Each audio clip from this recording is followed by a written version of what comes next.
Ladies and gentlemen, this is Joe's Classic Video Games back with another arcade game repair video for you today. Our buddy Adam down at the beach has sent us his Return of the Jedi, and this thing is in really nice shape, but it doesn't work right. So he was saying there's something wrong with the steering or something like that, so we're going to mess with it a little bit and see if we can get it to work. And then if we can, we'll film a little video of this thing. So the first thing that I'm going to do is look inside of it and make sure that nothing fell off or got screwed up during shipping, and just make sure there's nothing rattling around inside, that like a screwdriver laying on the monitor and you plug it in and then it blows everything up or something like that. So there shouldn't be, but I always check everything just to make sure. So the first thing we'll do is peek inside it and make sure everything looks good for us to try to turn it on. So we removed the two access doors on the back so we can look inside before we power it up. That's a G07 monitor. It's been rebuilt. It's got a new flyback, new capacitors and stuff. I don't see anything laying on it. I'm just looking. Sometimes you'll have like a bolt drop and fall on something, or then you turn it on and you do like $100 worth of damage. Everything's cool. Let's look down at the bottom. Got the power brick. Looks nice and clean. Got some fuses in the bottom there. We've got the original AR2 power supply over here on the left. Got the game board over here on the right. Everything looks nice and clean. I think he just said that he's had a lot of this stuff repaired. Boy, look at that address.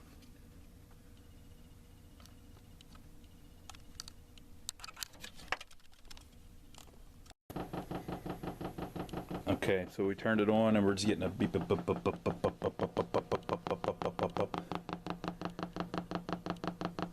And we just got a single line in the middle of the screen. That noise sounds like it's just resetting over and over again. That line in the screen, that doesn't look good at all. That looks like the horizontal deflection's out. So I'll turn it back off and we'll see what we can figure out on the monitor. Okay, so I unplugged the monitor so that it wouldn't get damaged. If your monitor's ever acting up and doing weird stuff like that, unplug it, because it'll make it worse. And then I checked the voltage on the board, and it's getting 5 volts like it's supposed to.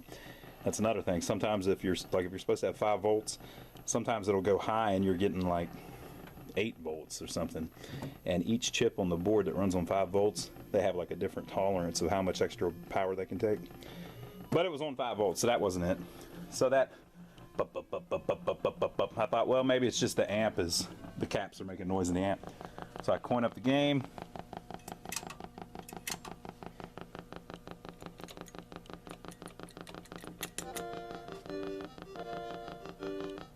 And it's actually playing. Of course you can't see it because of the screen.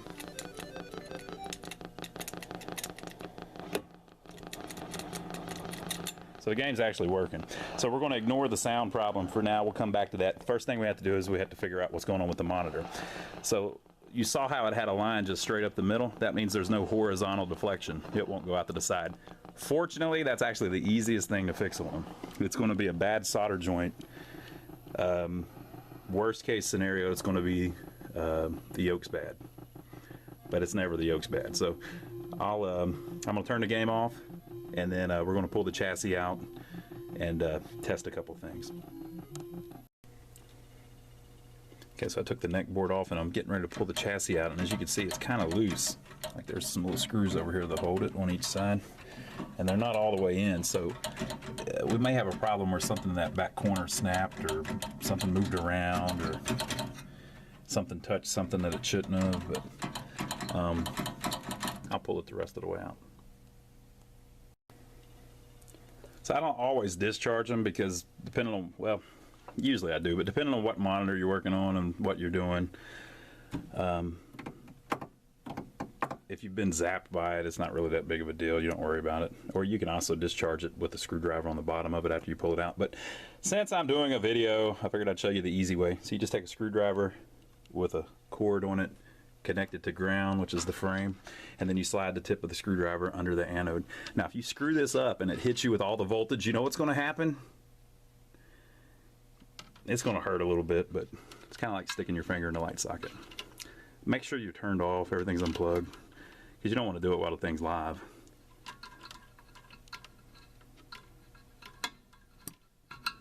All right, did you hear that little like that? It went. That was it. Now on some of them, it'll be more. Some of them, it won't do anything. Sometimes you'll hear a nice snap. It may have done a nicer snap if I would have done it right after I turned it off.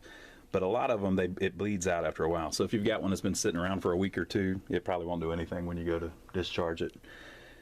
If they've been sitting around for a while and I know it, I usually don't discharge it. I just pull it off. But yeah, that's that. Okay, so if you have a line across the smaller side, that means the horizontal is always the wide side. So we're looking at the back of it, obviously. If you have a line going this way, that means you're not deflecting horizontally. If you have a line going this way, which is actually much more common, that means you're not deflecting vertically. Right? So sometimes these tubes are turned around. On Space Invaders, it's different. On a Miss Pac-Man, it's up, you know. So the long end is always horizontally. So if you're not filling horizontally, then you have a horizontal deflection problem. If it's just a flat line, you have a horizontal deflection failure. It's not doing anything, right? So that's what this one's doing. So that could be the yoke. So the yoke makes the beam go horizontal, and it makes the beam go vertical. So if the horizontal winding of the yoke is open, you'll lose all horizontal deflection. So the yoke is all of these wires, is this whole assembly here. So the way you can tell is you can measure resistance across the yoke coil. So on every monitor, they're wired different. This is a G07. I just happen to know that the red one and the white one are the two horizontal connections. So I'm going to try to do this with one hand here. All right, so I have connected my meter, my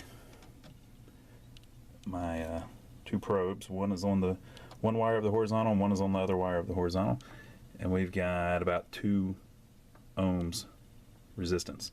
So that means that wire is connected. So your yoke is not screwed up. Now, if you get down really low, where it's like less than 1 ohm, you may have a shorted yoke. Which is also a problem. So we're going to check the vertical while we're here, because why not? Oop. So the other 2 wires, whoop.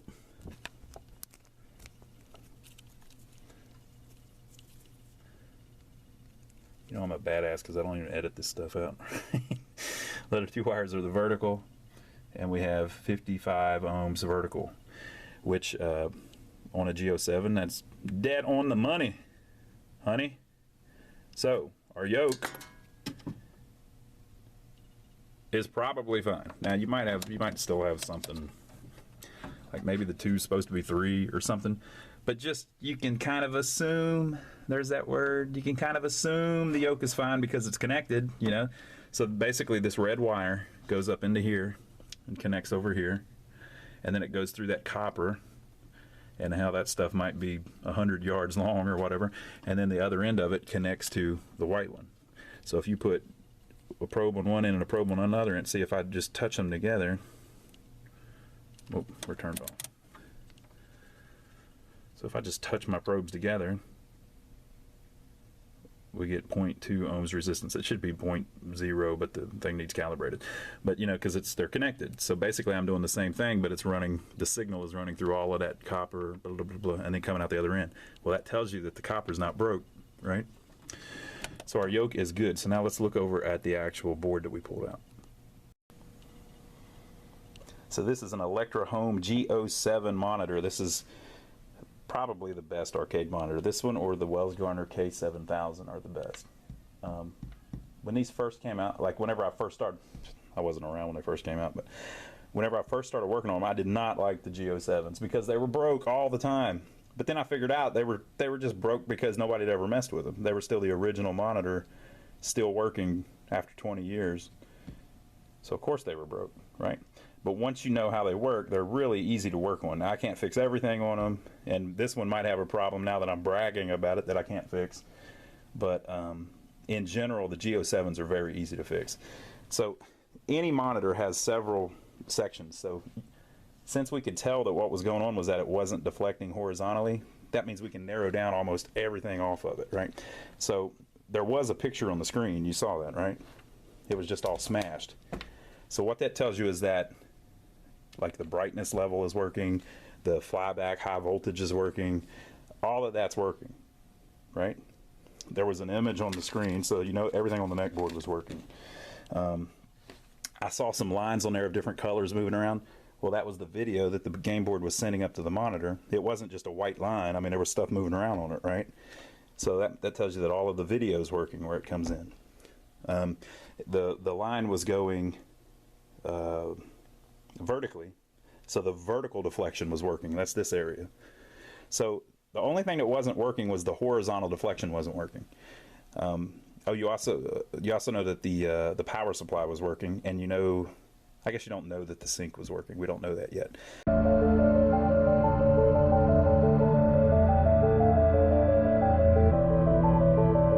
But we know that there's at least a problem in the horizontal area. So the horizontal area on any monitor is actually very simple, because it just makes voltage and then stretches it out. Your biggest, it's always something, almost always, it's a bad solder joint. And so as I was pulling this out, I noticed this. That's the horizontal width coil, and it's loose as hell. So let's look under it. Yeah. Okay. So someone has replaced this width coil. See the four studs that are empty there? Well, the reason that they used 4 is because it gives you like some physical support, right? So that if it gets hit, it won't come loose. But watch what happens when so they replaced it with one with only 2 legs. Watch what happens when I wiggle it. See it moving around? So basically that solder, that leg is not touching what it should touch. So what I'm going to do is I'm going to go in the back, and I'm going to take some legs of caps and just solder all the way across that sucker and get it where it's rock steady. All right. So we'll bebop into the back room and do that.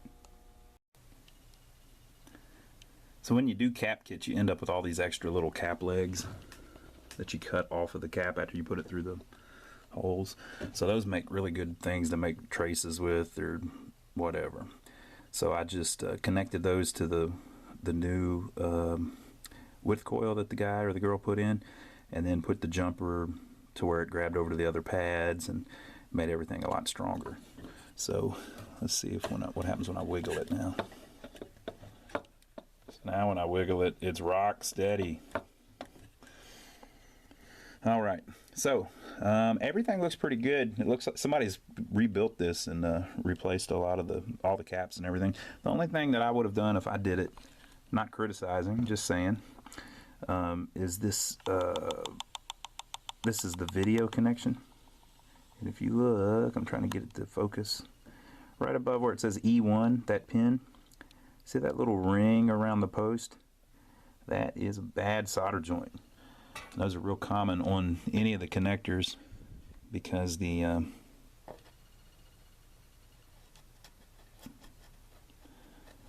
need a new tip on this damn soldering iron.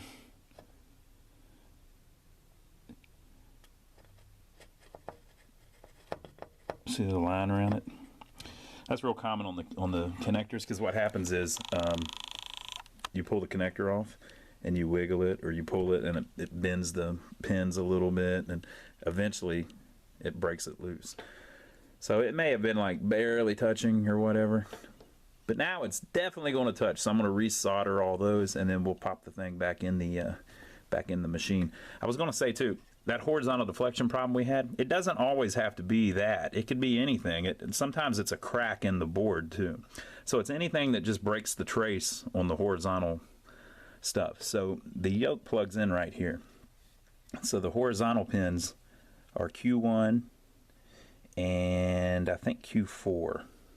So one way you can tell what all handles the horizontal is just, am I doing this right? Is it Q1? Yeah. One way you can tell is just follow the pins back. So like if Q4 is one of them, if you go where it goes and just look at what it touches, it's like it goes to this transformer, It then goes through that, and then it goes up here and goes through the width coil, and then goes up here to a little what's the thing called? A little, I don't know what that thing's called. It goes through that, and then blah, blah, blah, blah. So you can see that it just goes through a few things like these caps and stuff. Well, if one of those lines, one of those traces actually gets broke, which sometimes will happen when you're putting the fly back in, because you got to push it into all the holes at the same time, and the board will crack, and you might not even see it. But if you look real close, you'll see like a little hairpin crack or hairline crack just across one of the traces. That'll do it too. So it's anything that just breaks the connection. So basically the power's going this way and blah, blah, but it can't get through that because that little pad was lifted up off the board, so it wasn't connected like it was supposed to be. So you just look for stuff like that. But like I said, the horizontal deflection is the easiest one. So we'll go pop it in and see if that fixed that and if there's any other problems with the monitor. Okay, so we are up. Of course, obviously it's rolling. I see green and I see blue. Don't know if I see red. So the image is made of green, blue, and red. Let's see if I can get the scrolling to stop. Oh, I guess I'm going to need the...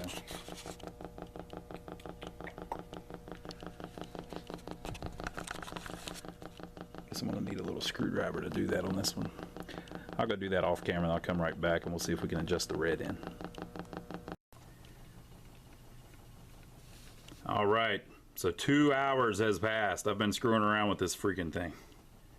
The vertical sync would not adjust.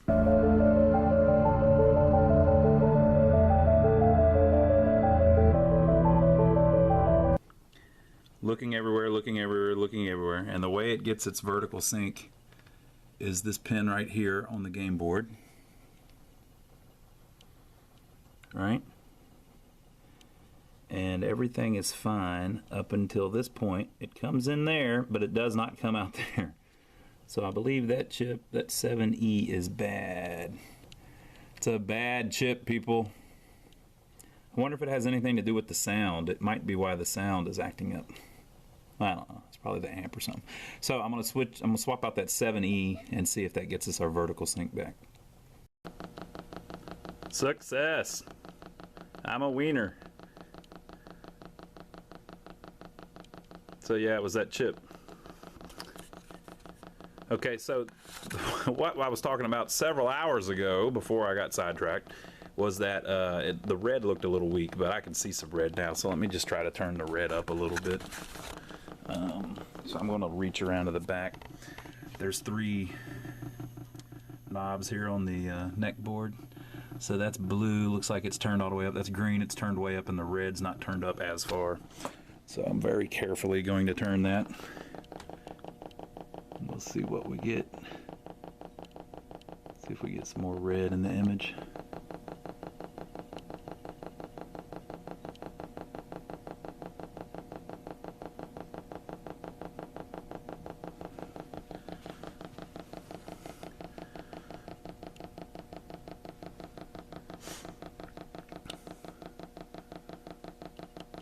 Yeah, see the trees are brown now, the text is more white. That's a little more like it. Might still need a little tweaking, but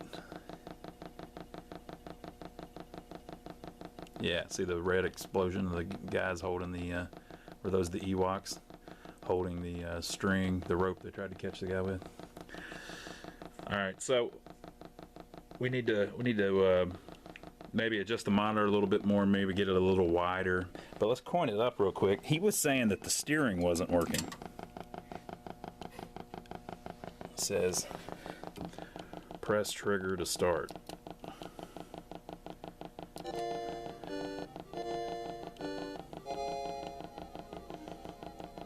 I've never played this one. There's a destroyer though. Isn't that a destroyer?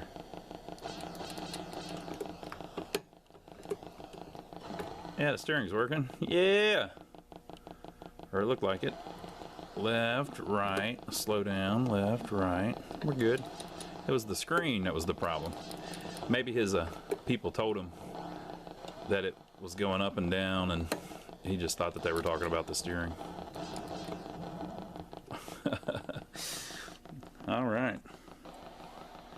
So now we got to figure out what's going on with that audio. The pop, pop, pop, pop, pop, pop, pop, pop, pop, pop, pop, pop, pop, pop. That's driving me crazy. That's driving me insane.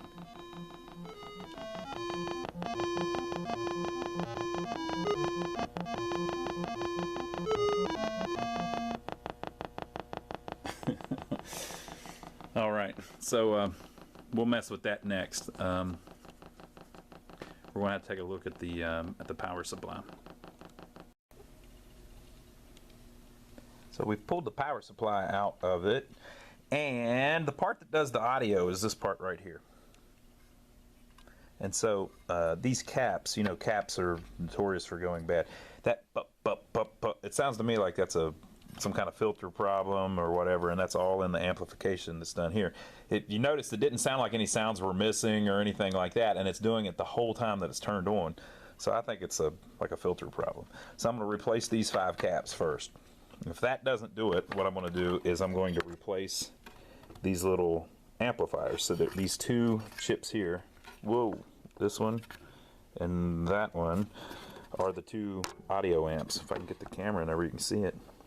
It's a TDA 2002, and those are known to go bad from time to time too. So first thing I'm going to do is replace the caps and try it, and then if that doesn't do it, I'm going to replace the 2 audio amps, and hopefully that will fix our problem. So I replaced the caps, didn't fix it. Then I took it back out and I replaced the 2 audio amps, did not fix it. So there's a problem with the board. So then I go into the test menu and I went into the sound test, and about half the sounds are missing. None of the speech is working, etc. So that clipping sound that it's still doing, now what I'm thinking is that it's one of these audio amps. So there's these little preamps on the board. If you've seen us do like Space Invaders boards, a lot of times you'll have that going on a Space Invaders board. So here's the output, and you are getting some sound, so the audio amp going out must work, the preamp. And there's some speech that comes in here. None of that's working. So I'm wondering if the speech is what's stuck on and doing whatever it's doing.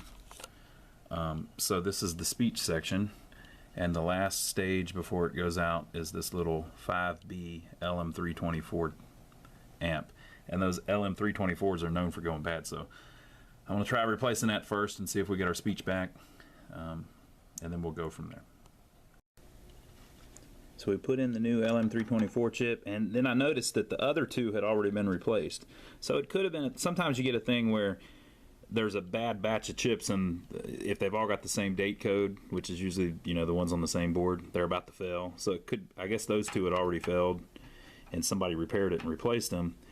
And then they, you know, if they worked on the sound already, they probably had it up and running. But then that one must have failed sometime afterwards. I think this was, it looks like this one was worked on in July of last year. This is January, so it's, you know, 6 months later.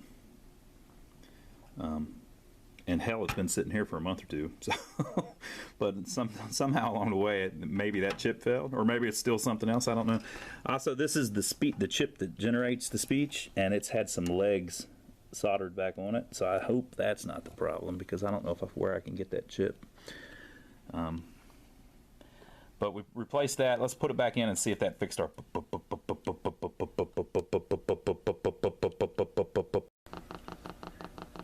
Unfortunately, that did not fix it, people. And I've also figured out that the left thumb button doesn't work either. You can see as you go through the sounds, most of them do not work. Now, some of these may not actually have a sound, but I don't hear any speech. So I think the speech section is the problem. Maybe the speech is missing, and that's the only thing missing. I don't know.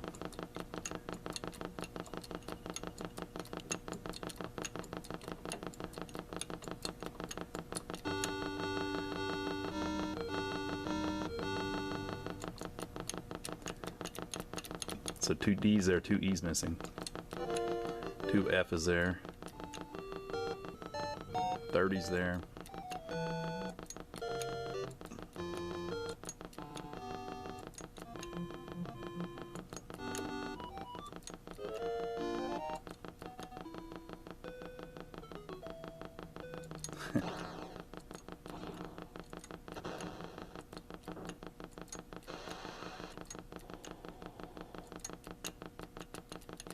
That one's missing.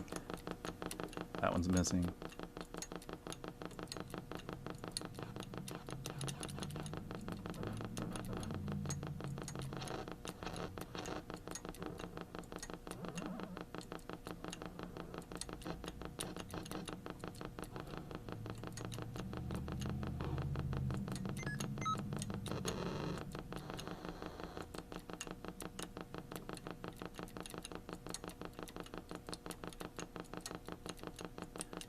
So the few that are missing like this, there may not be anything there, I don't know.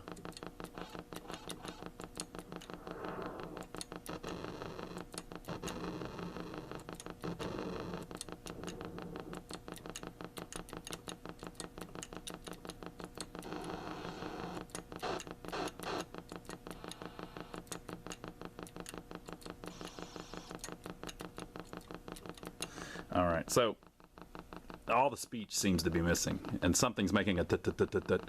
So I think what I'm going to do, we're going to try to narrow it down. So what I'm going to do is I'm going to remove that chip that I just put in, because that's how the speech sound gets up to the processor. If that makes the clicking go away, then you know it's something in the speech section. So we'll try that. Okay, so we removed that little amp chip coming out of the speech section. And now there's no clicking, and the same sounds are still working. Right? So that narrows it down.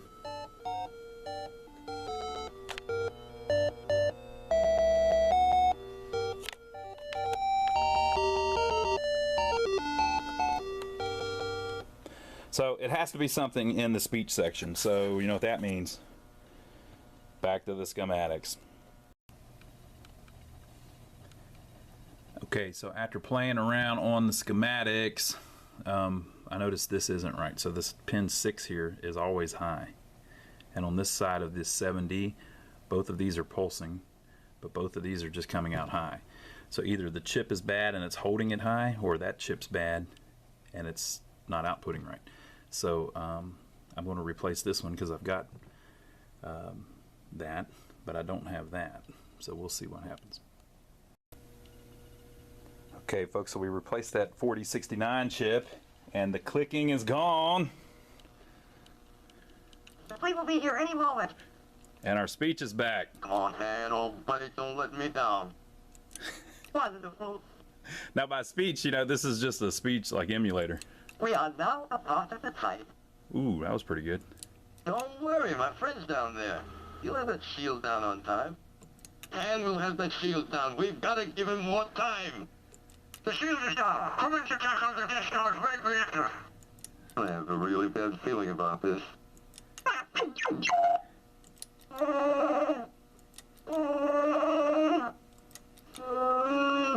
There's different ones. That's awesome.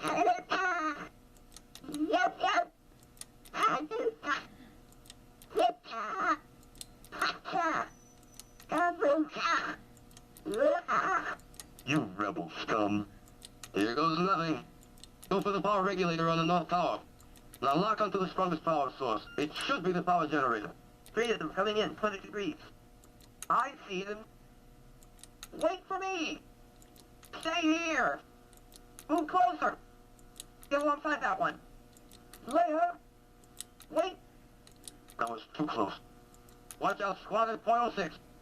The security deflector shield will be deactivated when we have confirmation of your code transmission. Go for help. Go get him. Stop him. Let's go. The shield is still up. Leave them to me. I will deal with them myself. Oh my lord. That was scary. There he is too. Yeah, see, so sound number 2E, there's not really a sound there, so no matter it was supposed to be missing. Okay, so the sound is working. The only thing that's not working is this left thumb button is not working. So we're going to take that apart and check it out. So we took the side of the controller apart. There's a little switch in it. When you press the switch, it does nothing. But if you short across the two terminals with a screwdriver or something,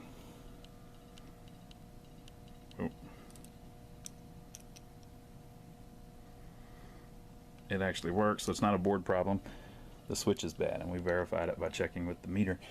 I actually have the same little switches, so we'll pop a new one in there and have it up and running. Alright folks, so we finished up the controller and everything's playing and doing what it's supposed to do. So this one's ready to go back out. What I'll do is I'll film a little video separately of this one and playing it and everything so we can review it. This was of course the sequel to the original Star Wars game, and then the Empire Strikes Back kit for the Star Wars game.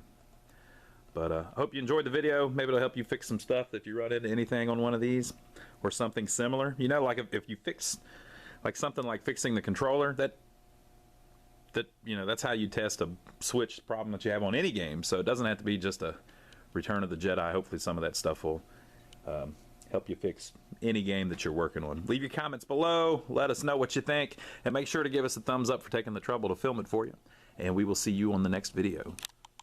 Return of the Jedi.